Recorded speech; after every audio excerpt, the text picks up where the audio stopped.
Assalamualaikum warahmatullahi wabarakatuh. Anak-anak, bagaimana kabar anak-anak hari ini? Alhamdulillah, luar biasa, tetap semangat, Allahu Akbar, yes. Nah, anak-anak, pada hari ini Bu Indah akan menjelaskan tentang pembelajaran ketujuh, yaitu beriman pada hari akhir. Sudah siap untuk belajar? Sebelumnya, anak-anak bisa menyiapkan alat tulis berupa buku catatan dan pensil atau pulpen. Di pembelajaran yang ketujuh ini kita akan belajar tentang beriman pada hari akhir. Kenapa sih kok kita harus beriman pada hari akhir? Meyakini adanya hari akhir. Sebagai seorang muslim, kita wajib meyakini adanya hari akhir karena hari akhir itu pasti akan terjadi.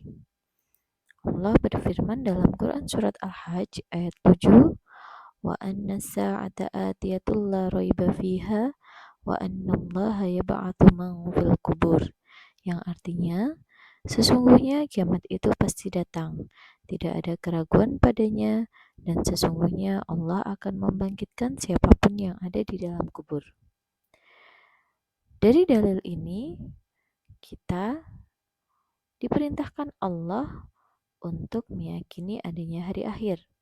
Nah, hari akhir ini adalah rukun iman yang kelima.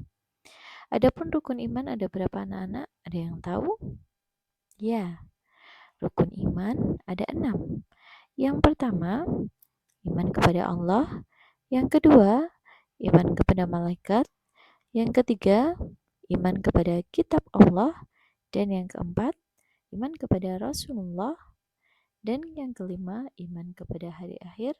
Dan yang terakhir adalah iman kepada qada dan qadar. Qada dan qadar adalah ketetapan dari Allah. Selanjutnya anak-anak, yang perlu anak-anak tahu, yang perlu kita ketahui adalah manusia itu akan melewati 5 alam. Apa yang pertama? Yang pertama adalah alam arwah atau alam ruh. Yang kedua yaitu alam kandungan. Yang ketiga alam dunia atau alam syahadah. Yang keempat alam barzah atau alam kubur. Dan yang kelima adalah alam akhirat. Nah, coba kita sekarang sedang mengalami atau sedang berada di alam apa? Ya, kita sekarang ada di alam yang ketiga, yaitu alam dunia atau alam syahadah. Sebelumnya kita berada di alam kandungan. Kira-kira nih, apakah anak-anak masih ingat bagaimana dulu ketika anak-anak di alam kandungan? Tentunya sepertinya tidak ingat ya. Nah, setelah kita mengalami atau berada di alam dunia, manusia yang selanjutnya akan mengalami atau akan berada di alam barzah atau alam kubur. Setelah manusia meninggal, kita tahu ya bahwa ketika manusia meninggal, dimandikan, disolatkan, dikafani, dan diantarkan ke pemakaman. Itu dia akan mengalami atau akan berada di alam barzah atau alam kubur. Nah, selanjutnya ketika nanti malaikat Israfil meniupkan trompet sangkakala, itu berarti tandanya adalah dunia sudah berakhir atau hari akhir telah tiba, yang mana orang-orang yang sudah meninggal akan dibangkitkan lagi dan akan menyiapkan menuju alam akhirat. Adapun anak-anak, di dalam hari akhir itu terdapat nama-nama, ya, nama-nama lain hari akhir. Apa saja itu? Yang pertama adalah Yaumul Ba'ats, adalah hari di mana manusia dibangkitkan dari alam kubur. Yang kedua yaitu Yaumul Mahsyar. Yaumul Mahsyar adalah hari di mana manusia dikumpulkan di padang mahsyar. Dan yang ketiga, Yaumul Mizan, yaitu adalah hari di mana semua amal manusia ketika di dunia akan ditimbang. Yang selanjutnya yaitu yaumul hisab. Yaumul hisab di sini adalah hari di mana semua amal manusia ketika hidup di dunia akan dihisab. Dan yang terakhir adalah yaumul jaza, adalah hari di mana manusia semua amalnya itu akan dibalas, baik amal perbuatan yang buruk ataupun yang baik. Nah, kiamat itu atau hari akhir itu dibagi menjadi dua. Yang pertama adalah kiamat kecil atau kiamat sugro. Nah, apa sih sebenarnya kiamat sugro itu? Kiamat sugro ini contohnya adalah kematian seseorang ataupun kecelakaan atau banjir bandang ya, bencana-bencana yang terjadi itu adalah contoh dari kiamat sugro. Nah, lalu apa saja tanda-tandanya? Tanda-tandanya adalah yang pertama, kejahatan semakin merajalela, banyak ulama yang meninggal dunia. Nah, banyak ulama yang meninggal di dunia ini diriwayatkan bahwa ketika seorang ulama atau ahli ilmu itu meninggal, diibaratkan seperti ketika bumi kehilangan paku buminya. Nah, pasti akan roboh ya. Yang ketiga yaitu jumlah wanita lebih banyak daripada laki-laki. Yang selanjutnya fitnah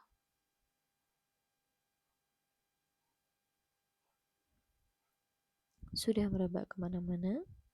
Banyak orang yang mengejar kesenangan dunia dengan cara yang tidak baik. Dan yang terakhir adalah munculnya para pendusta yang mengaku sebagai nabi.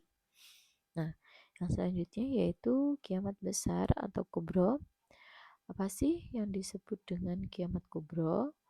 Kiamat kubro itu menggambarkan alam semesta dan seluruh isinya itu sudah hancur, di mana dengan guncangan yang memporak-porandakan seluruh alam semesta.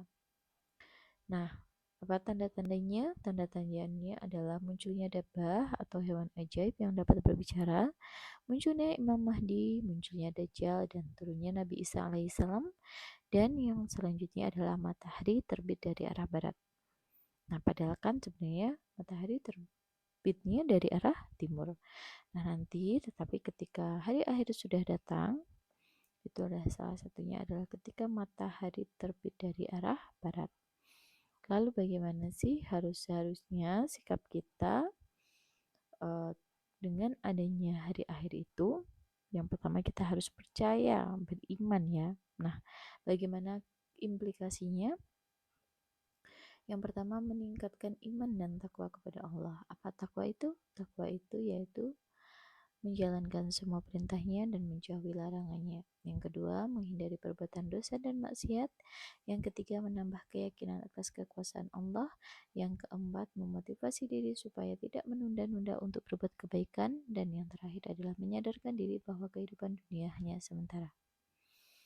Nah, sikap yang mencerminkan iman kepada hari akhir, kalau misalnya kita sudah mempelajari tentang hari akhir, lalu bagaimana seharusnya sikap kita, yaitu selalu berhati-hati ketika bersikap dan berbicara.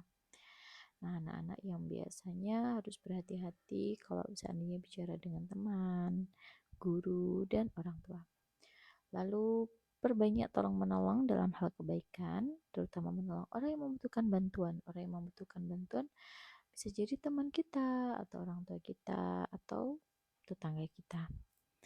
Yang selanjutnya itu meninggalkan perbuatan dosa dan maksiat, memperbanyak amal soleh sebagai bekal di akhirat dan mengingatkan tempat teman yang berbuat salah. Nah, apakah anak-anak dari rangkuman atau penjelasan yang Bu Indah jelaskan tadi, adakah anak-anak yang belum paham? Jika belum paham, anak-anak silakan tulis di kolom komentar ya. Terima kasih. Wassalamualaikum warahmatullahi wabarakatuh.